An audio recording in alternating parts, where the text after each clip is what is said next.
Hi, everyone. This is Lauren Baker, founder of Search Engine Journal. With me, we have a special SEJ marketing think tank with our partners Adzuma and Sal and Pun from over in the Adzuma offices in the UK. Guys, please feel free to say hi to our attendees. Hi, everybody. Sal here. Great to be with you. I've spent the vast majority of the time helping companies leverage technology to unlock new opportunities. First of head of commerce at O2, which is a telco here in the UK, bringing new digital solutions to over 2 million businesses. And then at Google for several years, helping companies navigate and leverage Google solutions. Now I'm head of partnerships at Adzuma, where we help develop marketing solutions, providing every business with a chance to thrive in the digital world. The nature of my role means I'm always locked in to the latest trends, so hopefully I'm able to share some of these useful insights with you today. Pun? Hey there, guys. Pun here. So I used to be the former head of paid search actually at PhD Media here in the UK. So my background's a lot more digital marketing focused. Currently, I'm the head of innovation at Adzuma, where my role entails learning about what's actually going to be happening in the future, how people need to interact with marketing technology, and then from there, actually trying to find the best solution for all of you guys out there. Great. Thanks, Sal. Thanks, Pun. Before we get started, I'm going to go ahead and do a little bit of housekeeping just to let everyone know how today's presentation will roll. And then Pun and Sal will be taking over. Basically, we're going to be doing a presentation Adzuma is on just the 5 PPC trends to be ready for with your planning for 2020.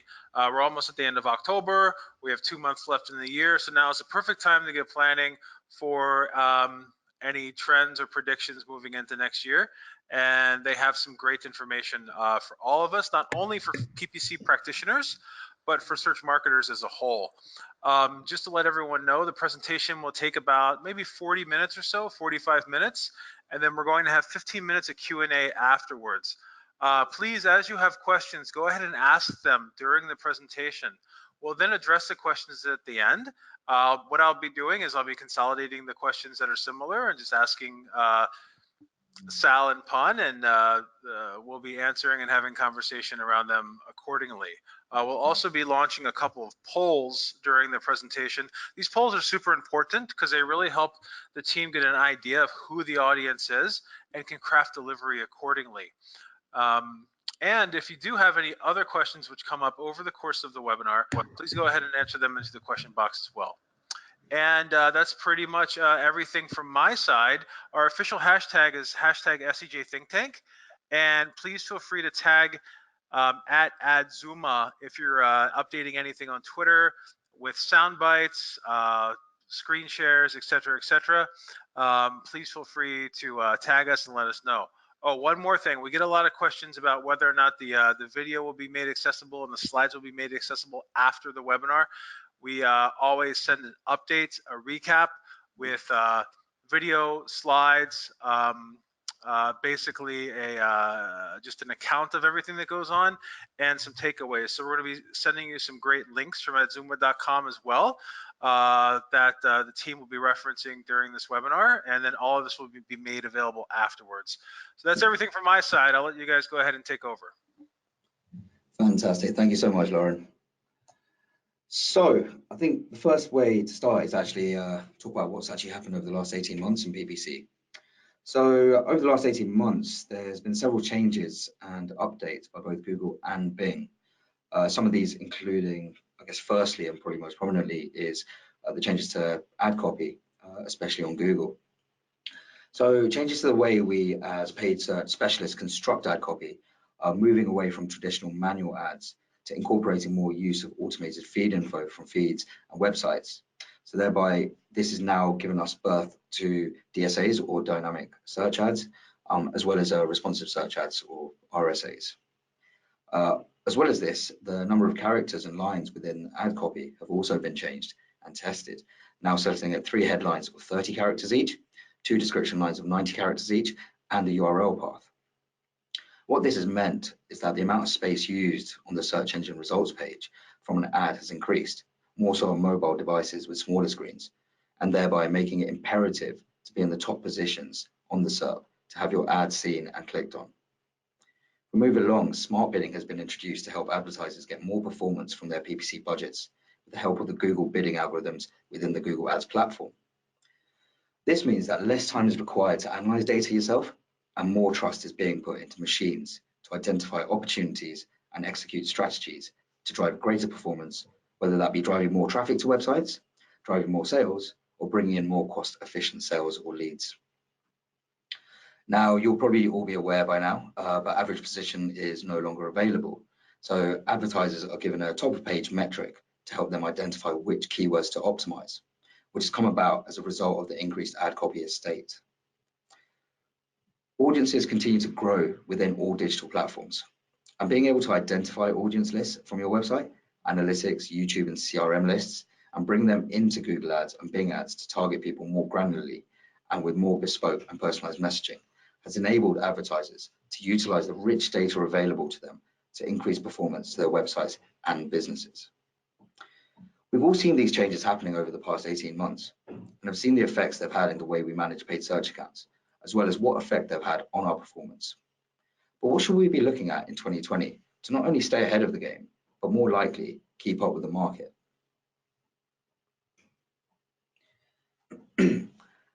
As innovation in digital marketing continues to grow at an exponential rate, we're going to be seeing more and more new entries to the industry from a plethora of digital channels and platforms. Social ads innovation with the use of images is going to change the way we think about PPC. Changes to algorithms and the way SEOs conduct audits and implement strategies will impact the SERPs and how we use PPC to advertise to our core audiences. Voice search has been talked about for a few years now, but what does it actually mean for PPC? All of these new innovations have been born from other industries and are making their way very, very quickly into the world of PPC. And so it's important that we are all aware of them and have an idea of what we want to do with them. Therefore, we want to talk to you today about what we foresee as five of the main trends to watch out for in 2020 when planning your PPC activity. These are audience segmentation and remarketing, automation and account management, voice search, visual search, and then finally PPC and SEO integration. So let's move on to the first trend, which is audience segmentation and remarketing. So currently, audience segmentation is based on taking a group of people who have interacted with you online, either on your website, on your CRM database, or through your YouTube channel or one of your other social media channels. These people are then segmented based on what URLs they have visited on your website, how they've interacted on your site, whether they're purchased or not, what videos they've watched, and then they're placed into buckets to serve specific ads to based on how they interacted with you, or to increase or decrease bids on to make sure you're more or less prominent to them based on the value you've derived that they have on your business. Although it seems very in-depth, this is still the most basic way to use audiences. However, as we gather more and more data on our customers and audiences, we can begin to break them out into specific buckets and thereby make our messaging even more personalized and make our bidding strategies more informed based on specific data points. What type of user are they? Where did they leave your site? Did they purchase with you? Did they not? Secondly, what are your audience interested in? What age and gender are they? What demographic group do they fall under? What are they searching for and browsing for? How did they find your product? What device are they on? Are they coming from other websites? What keywords are they finding you through? And then finally, where are they in their life? Are they happy? Are they sad? Are they angry? The inclusion of specific data sets, as well as inferred emotional data, means that you can make your ads extremely bespoke to the people you want to target. And you can also identify exactly which type of person you should be spending your resource on to grow your business.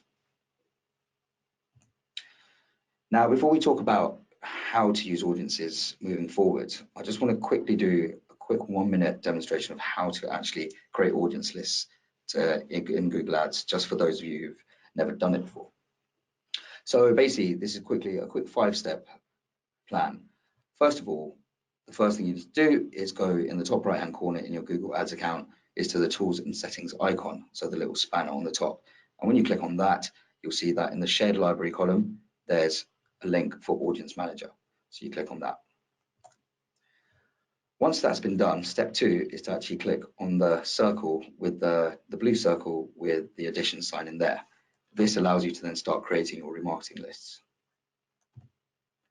Once there, you'll have a drop-down menu of where you actually want to create your lists from. So this could be lists that you want to create from people who have visited your website, people who have used your app, people who have viewed your videos or commented on your videos, or a link to your YouTube channel, or customer lists from your CRM database.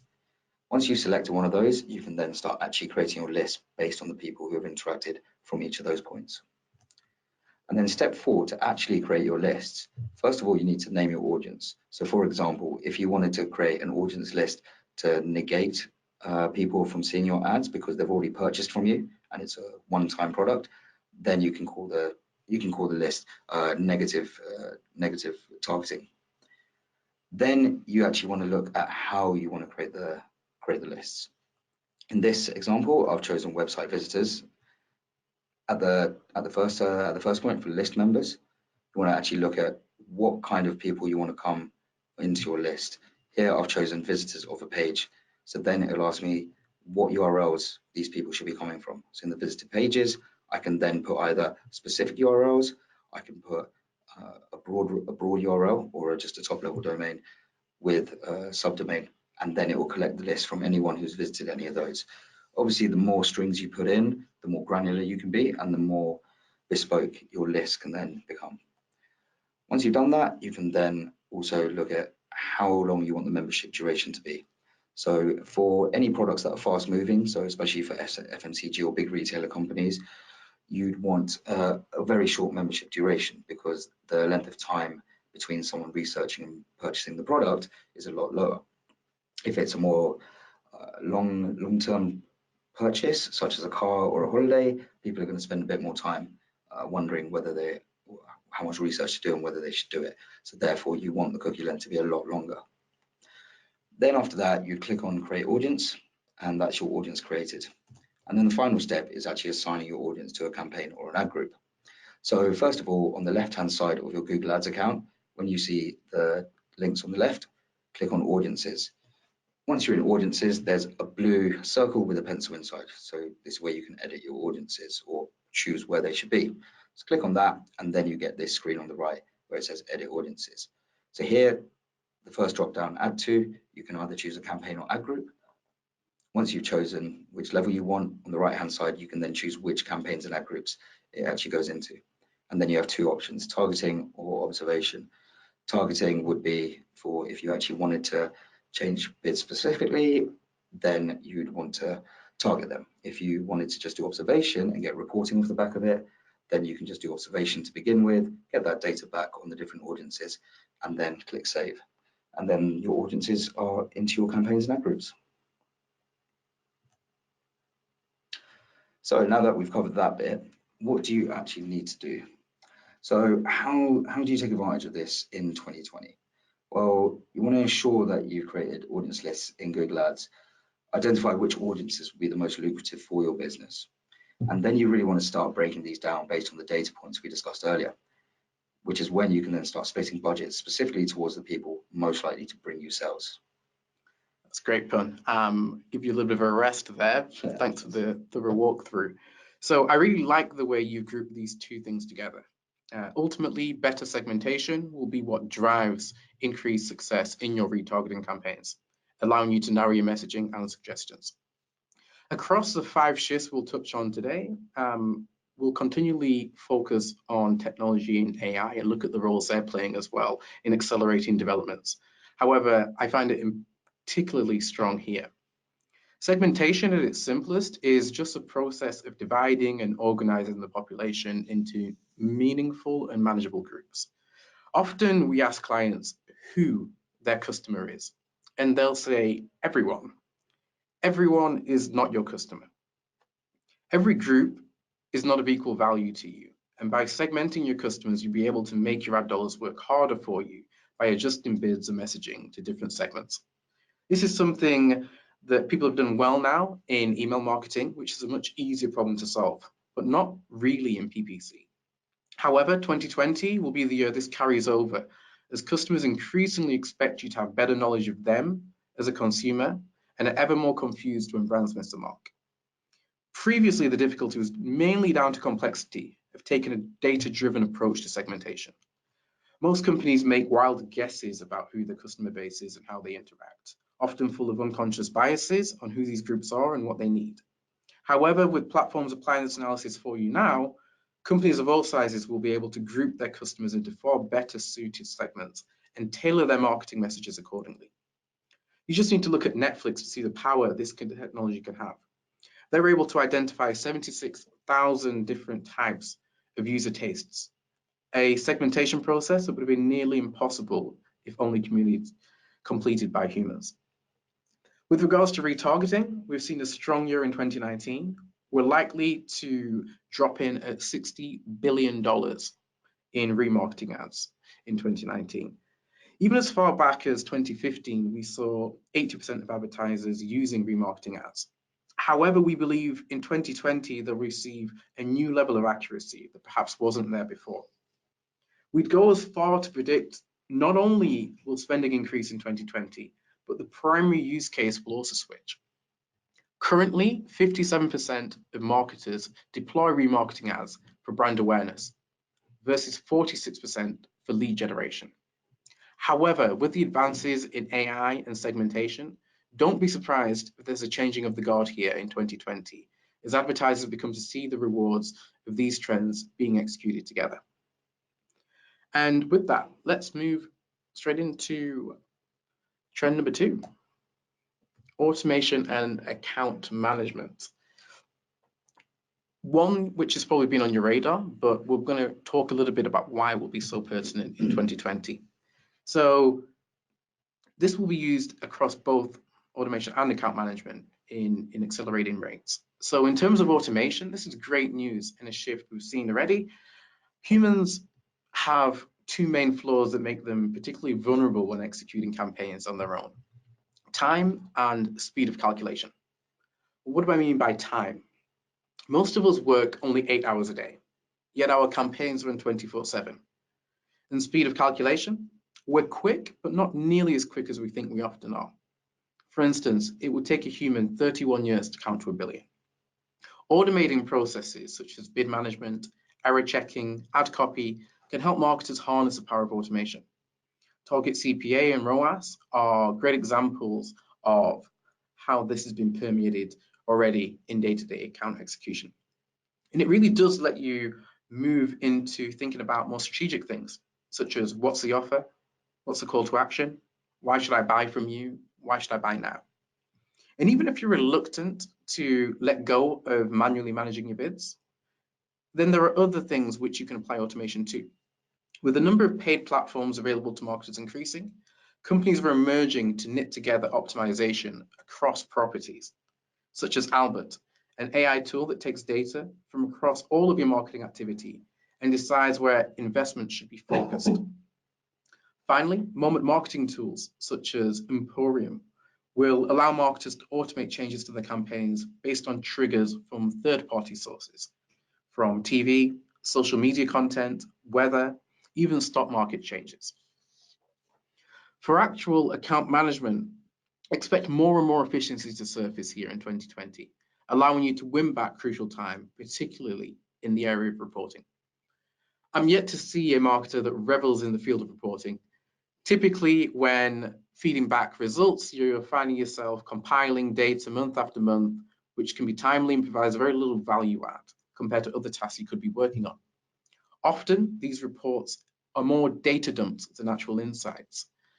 Leveraging technology here has a power to transform relationships with stakeholders, allowing you to apportion more of your time to interpreting and disseminating data rather than just delivering it.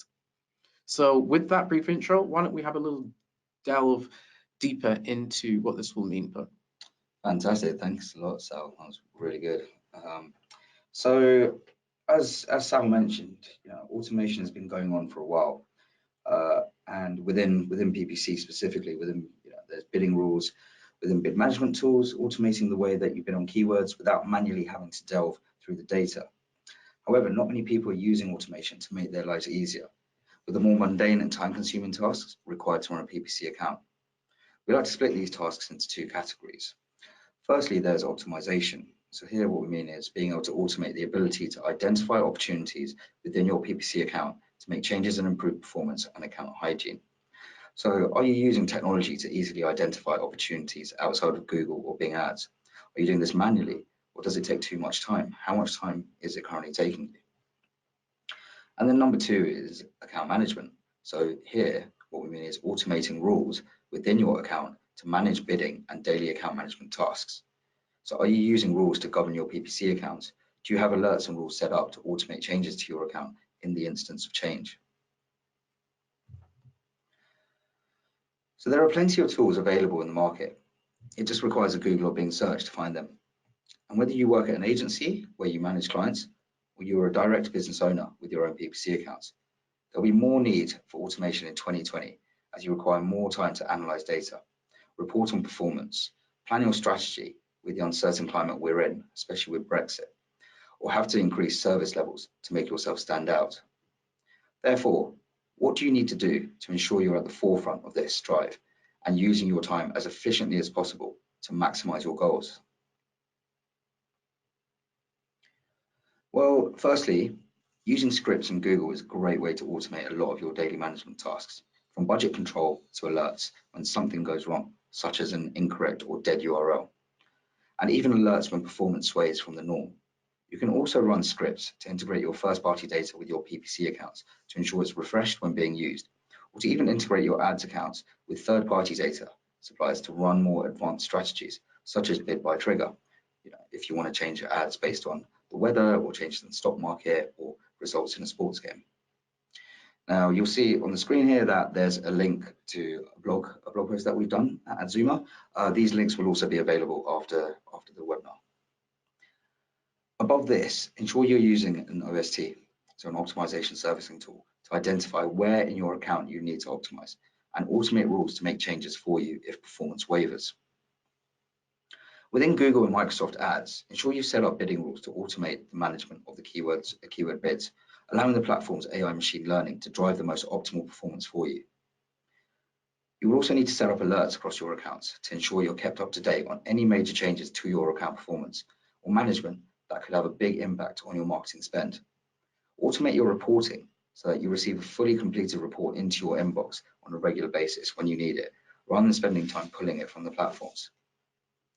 We mentioned smart campaigns earlier at the beginning, and you should be testing these to see if the amount of data you can generate is enough for the Google algorithm to optimize your campaigns to maximize your KPI delivery from your paid search activity. This will all give you more time to analyze your data and plan your strategy to maximize business performance. Now, as Sal mentioned at the beginning of this section, there are many ways to automate tasks and strategies within your paid search campaigns. Here, I'm just going to briefly talk about a couple of these that we've done with clients of ours. Unfortunately, we can't name the clients due to NDA restrictions, but you'll get the gist of it from what we say. So the first one is when we used a OST, so optimization servicing tool, to actually reduce the time spent optimizing. Usually we found that at least 30 to 40% of time is spent on identifying optimization tasks and then carrying this out. By using an OST, we're actually able to half this. So only 15% of time was being used, which saved a lot of time for the guys to actually then spend on analyzing the data and to actually look at different strategies within both PPC and other channels. And the other one I wanted to talk about was using a moment marketing tech. So this is where automation really worked when we tried to look at different triggers that could help change PPC ads. In this case, it was based around weather, and we were able to make changes to the PPC ad copy whenever the weather went above or below a certain degrees. Within this actually helped us drive ROI by 22% because we were able to increase our bids on our keywords when the time was optimal for people to purchase the product. And with that, I'm now going to pass it back to Lauren to conduct the first of our polls. Thanks, gentlemen. So I'm going to launch the first poll right now. Fairly simple. Which of the following do you have the most issues with in terms of automating tasks? Please select one of the following. A, Google Ads, B, Bing Ads, or C, Facebook ads. So we try to get about 80% of all attendees voting on this. Again, this is the most issues. So try to find the one that gives you the most pain at the end of the day with automation. Google ads, Bing ads, or Facebook ads. We've had 60% of you vote. Fairly quick poll, so I'm going to count down. 5, 4, 3, 2, 1. Okay, this is your final chance. Closing the poll and sharing results. So it looks like Google Ads has the most, or folks have the most issues with automating tasks on Google Ads, followed closely by Facebook, and then Bing at 20%. So Google Ads at 48%, Facebook Ads at 32%, and then Bing Ads at 20%. Back to you all. Fantastic. That's interesting. Looks like Bing's finally winning at something. Great, thanks for that, Lauren. So now we're going to move on to section 3, which is one of the most anticipated ones especially from us as well, and that's voice search. So the number of voice activated or used devices has grown unbelievably in the last 3 years. It's amazing to think at one point that Amazon Echo was the only mainstream voice control device on the market, obviously not including phones. Now every tech company on planet Earth is pushing their own devices to market. And the number of voice control devices ranges from the humble mobile phone to tablets, computers, TVs, games consoles, and of course, home assistants. This means that the way people are interacting with technology is changing. Google has estimated that by 2020, 50% of searches will be voice activated. Just let that sink in for a moment. The way people are interacting with technology is becoming more conversational. They're treating technology as a friend, as a human being, and the technology is doing everything for them. Therefore, why shouldn't they feel that they can talk to it normally?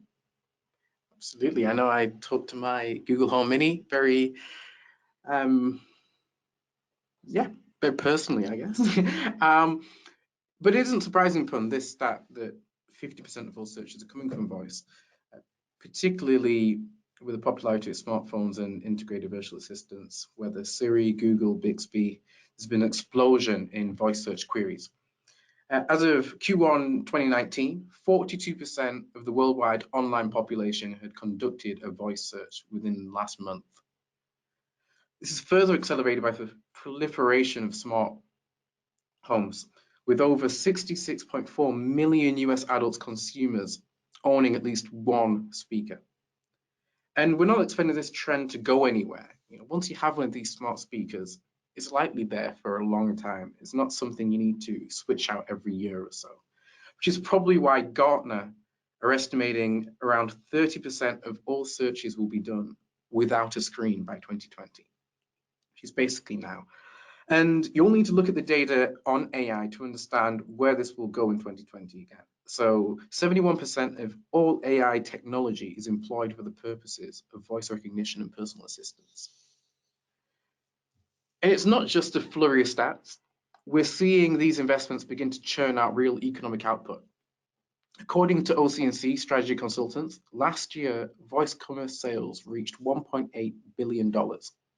And that's impressive, but what's more impressive is their prediction that this figure will grow to 40 billion by 2022. Generally in the UK, we're seeing use cases expand. Breaking down figures here, we see that sophistication isn't quite there yet. In terms of what people are using these technologies for, 54% are using it for general information, 33% for the weather, 30% for alarms, and 29% for music. However, with the improvements in voice detection and search comprehension, we'll see a new wave open up for complex queries to be performed successfully most of the time. And it's amazing to think how far voice has come now. But I guess the question here is, what does this mean for PPC? Well, It means that the search terms that trigger ads to appear are going to change. They'll be longer, more conversation and question based, and we'll probably have more tokens in them than we are currently used to targeting. Obviously, we're still quite a long way away from seeing paid search within voice, but even for the SEOs out there, this is one that you're definitely going to have to start thinking about. So what does this mean in terms of what we should be doing about it? Well, this means that when you're creating paid search campaigns, think about how you set them up. You will need to add more long tail and conversational phrases into your targeting. And you'll need to analyze the data from these terms closely to examine how people engage with you through voice search versus normal text search. Create separate campaigns for these terms, analyze the data separately, and test out different ad copy. Make ad copy more conversational as well as your landing pages, and make it as easy as possible for someone to find what they're looking for by linking your ads to the most relevant landing pages possible. Or create new content that will help the conversational tone of this new era of voice searching.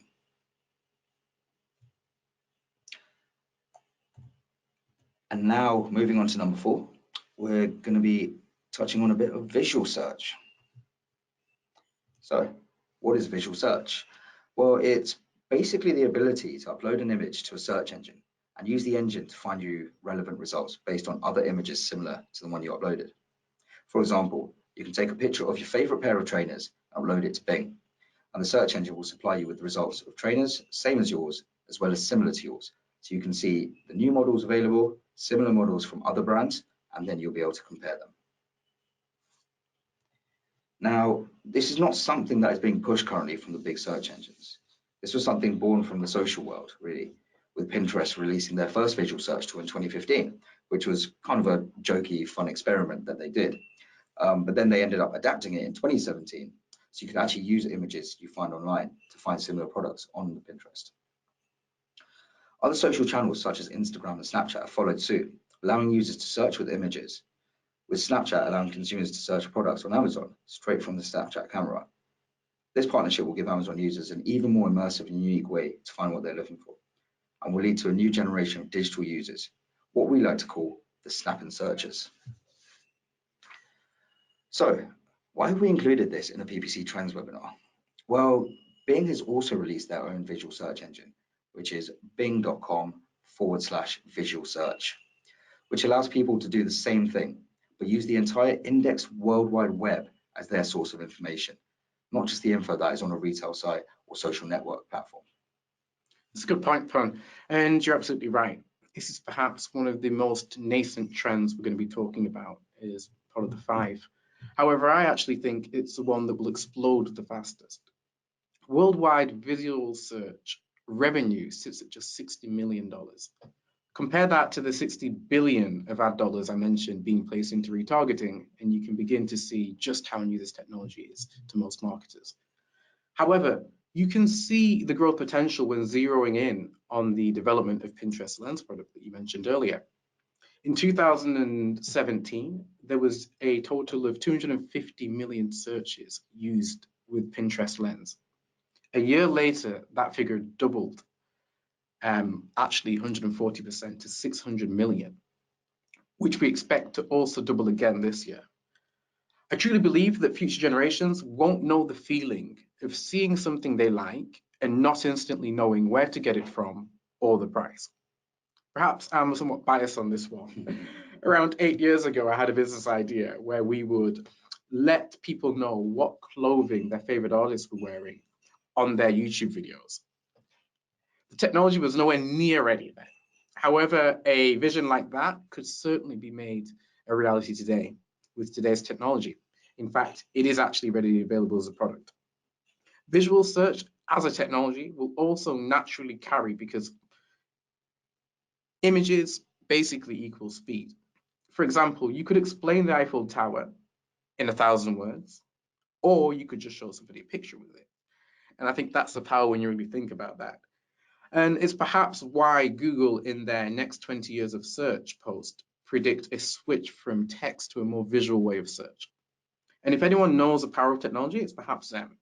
Visual search allows them to manage over 500 hours of content uploaded to YouTube every minute, acting as the first level of filtration in sniffing out copyright infringement and explicit content. It's also a technology that people are more than willing to give a try. particularly younger generations. 29% of Americans aged 18 to 34 have not used the technology, but are very interested in doing so. So you can just see how much it's growing already, the interest that it's taking up, and how big it is going to be. And therefore, people are going to be searching with images more and more. So what do you need to do to get ready for this? Well, number one is start thinking about the images that showcase your offering on your website. You want to make sure that you're using really good quality images on your site so people can actually see your product properly. Number two, ensure that they have this, the correct alt text on them so that the actual search engines can pick them up. Number three, ensure you're using the best images to showcase your products or services. You don't want people to not be able to relate what they're looking for because one of your images is too dark or is in the wrong light or does not match the color reference that they're after. And number four, make sure that you have multiple images going on where possible. Give the search engines a choice of what needs to be indexed and give the user as much relevant content as possible. And so image search will be growing, and by preparing for it in 2020, you'll be a step ahead of the game. And now moving on to the second poll of the day. So I'll pass it back to Lauren. Take it away. Excellent. Thank you so much. And just to help prep the two of you for our Q&A session later, we're getting a lot of questions coming in on how all of this applies to B2B and the SaaS market. So we'll be going over a lot of that in Q&A for those of you that have asked those questions or on the B2B side. So I'm going to go ahead and launch the poll right now. Which of the following account management tasks do you dislike setting up and maintaining the most? So which of the following account management tasks do you dislike setting up and maintaining the most? Would it be A, search term reports to identify new and negative keywords? B, ad copy testing and analysis? C, keyword bid management? D, audience, device, location bid modifiers? Or E, broken URL and account structure checks? We've had a lot of you vote, so we're at 50% thus far. You chimed in before I was even done reading all of that. So I'll give a couple more seconds left. We're at 60% right now. Let's shoot for 70, 75. So if you haven't voted yet, go ahead and do now. 5, 4, 3, 2, 1. All right, final chance. I'm closing the poll and sharing the results. It looks like the most disliked component of account management tasks would be ad copy testing and analysis, followed closely at 30%, followed closely by keyword bid management at 27%, and then closely again, probably the difference of 1 or 2 votes, at 25%, broken URL and account structure checks. Then at 14%, search term reports to identify new and negative keywords. And then last but not least, coming in 5%, probably the most liked task of all, audience, device, and location bid modifiers. Anything you'd like to speak to those results, gentlemen? It's interesting. I mean, ad copy being top doesn't really surprise me that much. But hopefully people have seen that, with bid management, especially being the second highest, that these tips that they can get through automating as much as you can, will really help bring down the boredom that comes from having to do bid management. Brilliant. All right, great. All right, well, excellent. Fantastic, cool. Thanks, Lauren. And now finally, we're going to talk about what I think is one of the most important topics in all of digital marketing, which is the relationship between PPC and SEO. So this is something that has been looked at for since PPC and SEO started, but it's been a tough nut to crack, mainly because although both disciplines are advertising on the same platforms, they require different skill sets and also target people very differently. So SEO is very much a keyword-based discipline, meant to get pages to rank higher on SERPs and drive traffic to websites. Changes in SEO can take days, weeks to take effect, and so getting real-time data to make instant changes is difficult. PPC, on the other hand, is not as technical, but offers advertisers real-time data that they can use to change their strategy instantly. So both have their advantages, but if they're both targeting the same piece of real estate, i.e. Google or Bing or other search engines, why would you not use them together to maximize your return on investment? So there are a number of ways in which PPC and SEO can work together. Unfortunately, we only have a few minutes left. Otherwise, I could talk about this just all day or do a whole separate webinar on it. Believe me, he can. And does. Yeah. But the four main areas we see as where PPC and SEO really do work together are: number one, keyword unearthing; number two, finding the most efficient strategy for position-based targeting; number three, sharing data from PPC and SEO to work together; and then number four is actually increasing your coverage on the search engine results page. So SEO is, so number one, keyword unearthing. So this is where you're using PPC conversion and click-through rate data to identify which keywords are performing best for a business, and then using SEO to get rankings on these keywords higher so that you can reduce your PPC spend and reinvest it into other areas. Efficient position strategy is you're using bidding technology or data analysis to identify where you are strong on SEO and where you don't rank highly enough, and then spread your PPC budgets accordingly to pick up traffic where your SEO activity is not so great, rather than wasting budget on generating traffic through PPC where SEO could have picked it up. This is very important for people when they don't have infinite budgets, which is most businesses. You have to be very smart about the way where you invest your budget, and this is one of the smartest ways. Data and information sharing, using PPC real-time data to help mold your SEO strategy by testing any metadata you think you're putting in the back end of your website through ad copy and PPC, and then analyzing the data to identify the best performing one, which can then be used in your SEO strategy. And this is even better now with Google making the changes to ad copy character lengths and allowing you to have as many words and as many tokens as possible to actually test out. And then increase SERP coverage. So on mobile devices, it's important to be at the top of the page. So you need to be running PPC with SEO.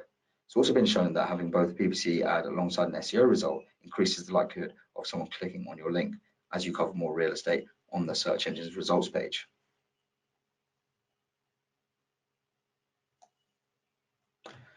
So I'm just going to quickly talk to you about another example of a user case, this time using PPC and SEO together. Again, we can't disclose the client due to an NDA, but here we use PPC bidding algorithms with SEO ranking data to ensure both disciplines are working in unity towards a single goal. In this case, it was improving ROI from paid search. So firstly, we integrated an SEO ranking tool, which basically showed your rankings by hour in SEO with a PPC bid management tool. So in this case, it was SA360. We were able to bring in the SEO rankings as a metric within the bid management platform. So this allowed us to actually use the SEO ranking numbers within our bidding rules for PPC. So rather than having to rely on just conversion data or click-through rate or click data or CPA or any other metrics you'd find just in paid search, we're able to actually say, we want to bid up or down on this PPC keyword based on the same keyword having whatever SEO ranking it had. So on brand terms, we reduced the PPC bids by 50% if the SEO ranking was better than 3. And we increased PPC bids by 20% if the SEO rankings were below 6. For all other SEO rankings, we kept PPC bids the same. By showing less on PPC for terms we were appearing highly on for SEO, we were able to save 15% of the overall PPC budget. We were also able to drive more efficient sales through the websites by allowing people to use the SEO links more, so not having to pay for these clicks.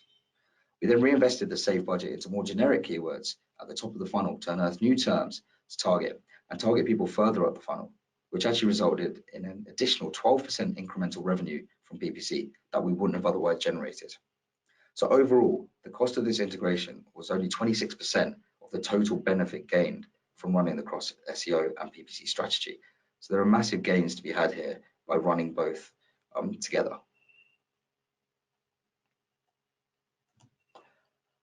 And just before we finish, there's one more thing that we want to talk about. It's something we spoke about in a bit more detail in our last webinar, but we felt it was very important to touch on it this time as well, because it is the glue that holds everything together, and that is attribution. So attribution should be your most important measurement tool in your toolbox.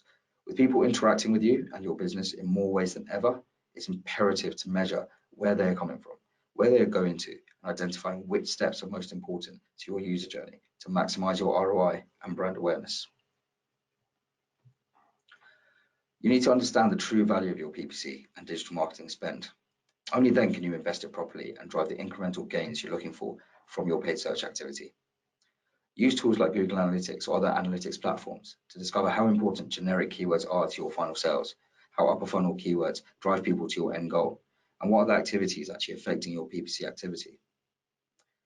Once you can answer all these questions, you'll be primed to use digital marketing, especially paid search, to help your business grow and thrive in 2020. Fantastic. Well, thank you for listening to us. We've been Pun and Sal from Adzuma, and those were our 5 important trends to look out for in 2020. Hopefully this has proven useful, and we'll now be giving the floor back to Lauren, who will be moderating a Q&A session. Excellent, fantastic, Pun and Sal. I'd just like to let you know that that final segment on SEO and PPC brought about a lot of different questions asking if you'll be doing a future webinar on integrating SEO and PPC efforts. So maybe something to think about from a content perspective in the future. I think it got a lot of interest on the end there. Okay, like I said before, there's a lot of questions that came in about B2B, SaaS markets, et cetera, et cetera. But first, I'm going to backtrack and get a little bit into the automation component, which we had a lot of questions about as well.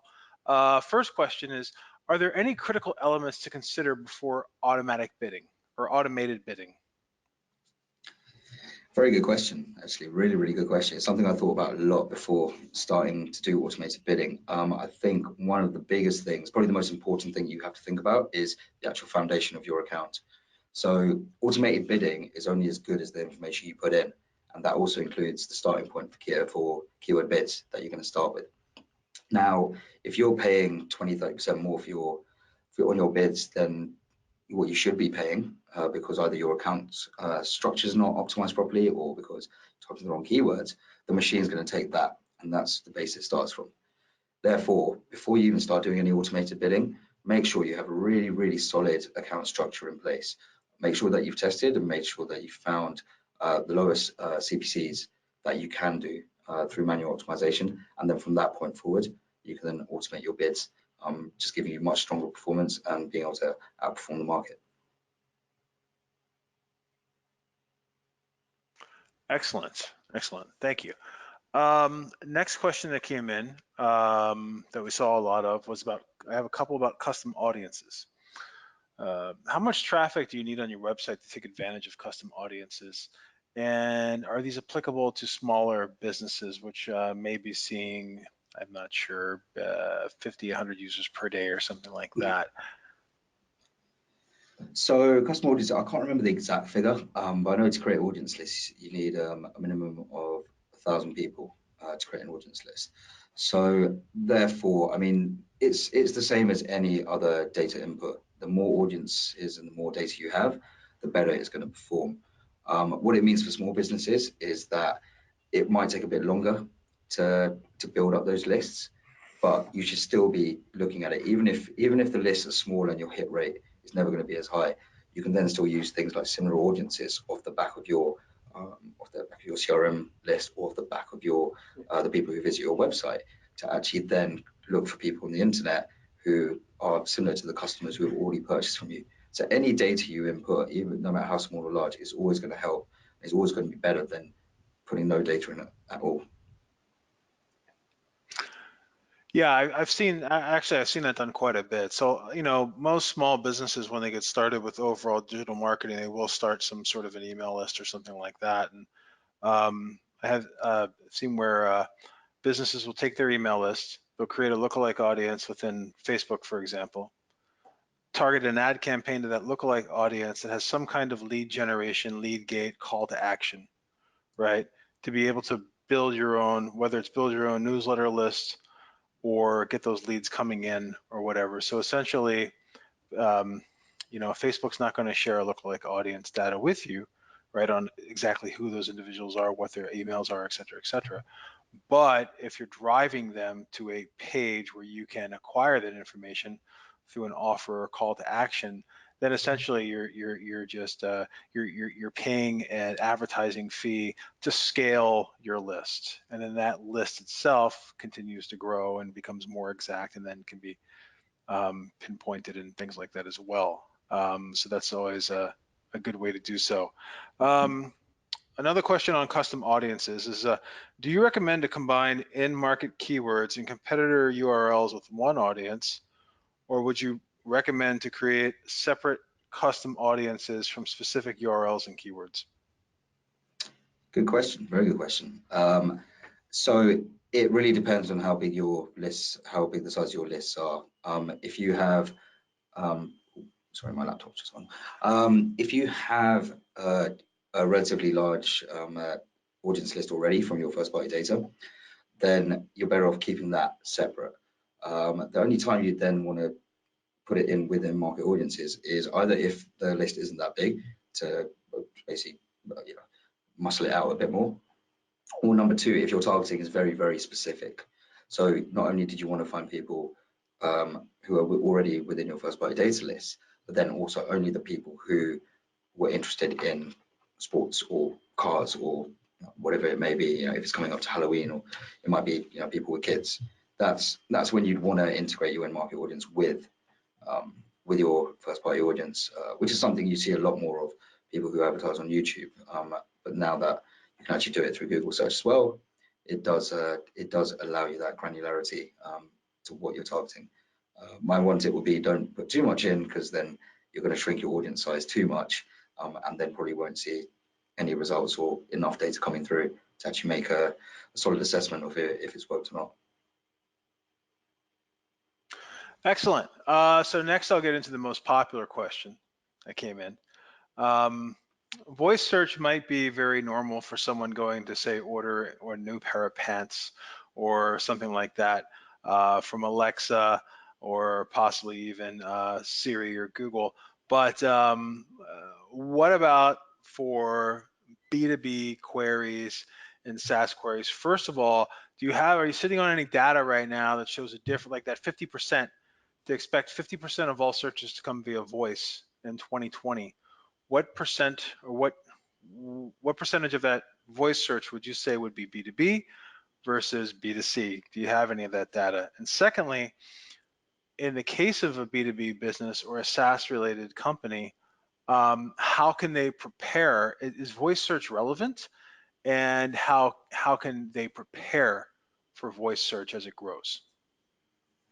Yeah, great question. I think it is at this point largely for B2C queries, but I think that's again due to the restrictions of some of the answers which you can pull out, right?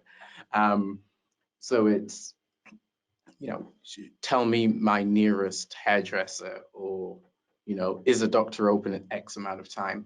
But in terms of search queries in the US, so data from last year, we've seen actually 51% being used for 51% of people have used it for restaurants and cafes. So that seems to be the largest driver. Grocery stores also quite high. Clothing as well. Doctors at 28%.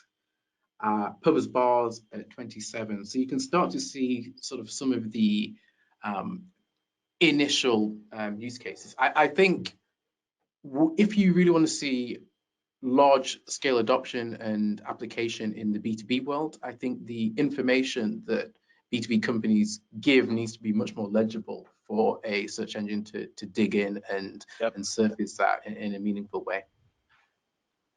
Yeah, I agree. First of all, I'd like to address doctors being at 28%. and pubs and bars being at 27% of usage. They may be the same user I types. think it's hand in hand. Yeah, yeah.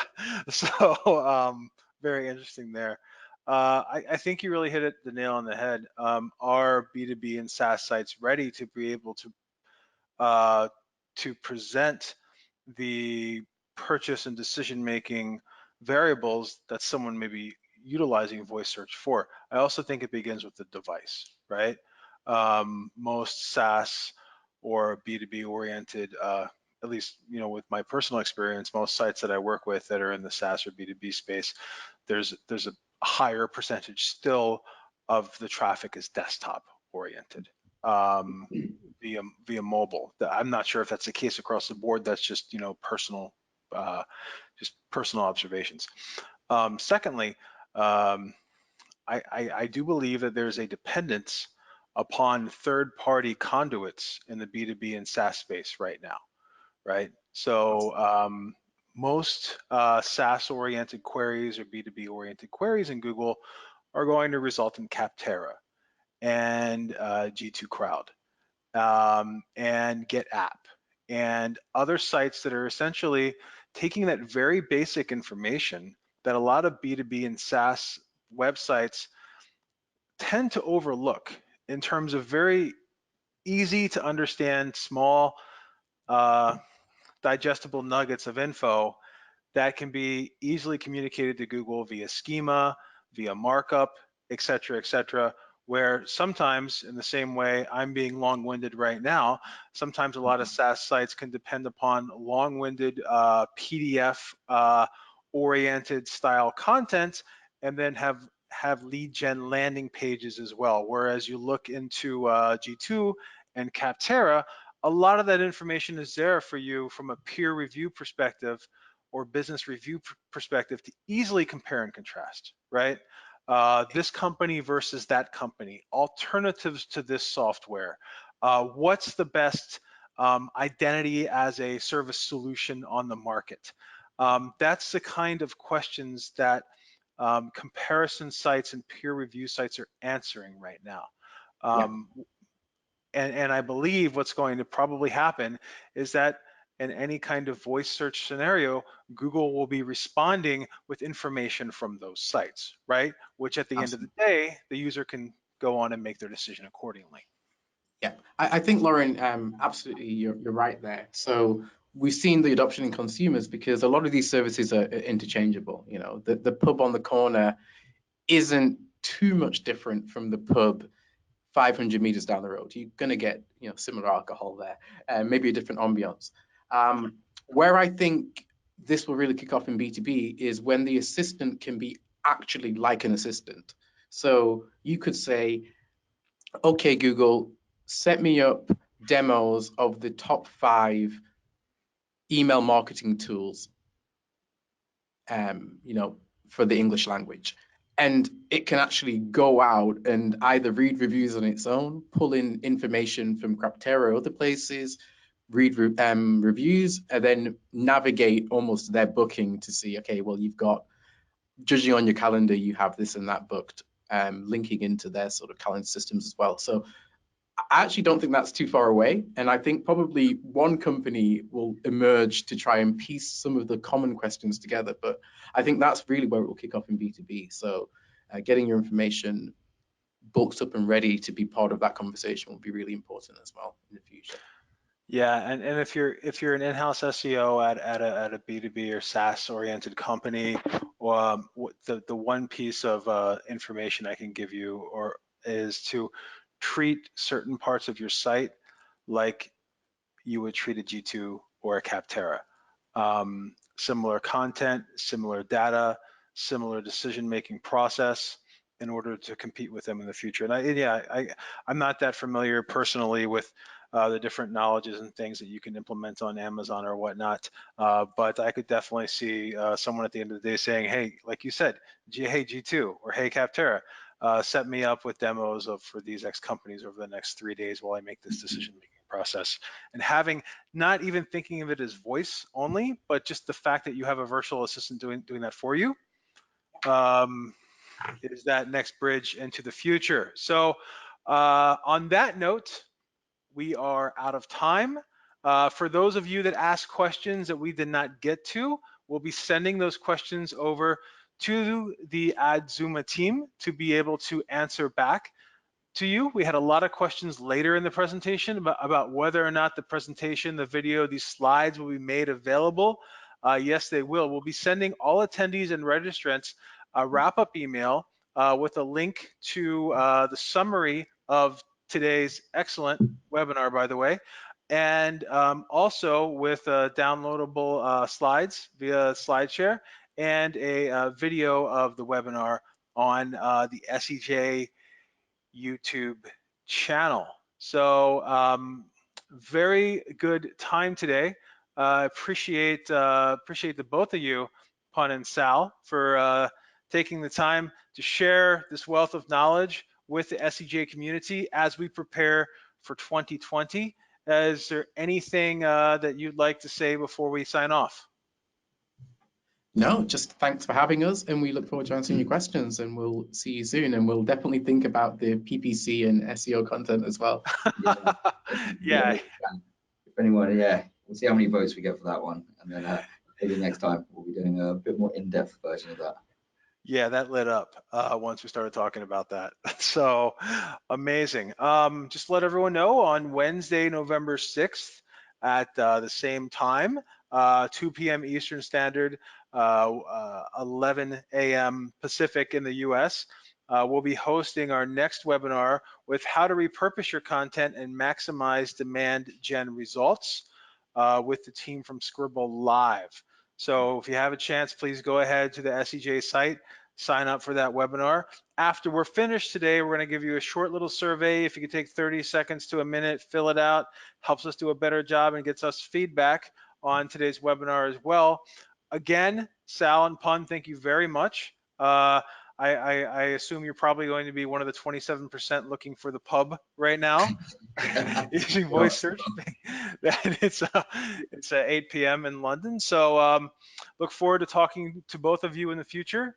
And thanks again, everyone, for attending today's SEJ Marketing Think Tank with the team at Adzuma.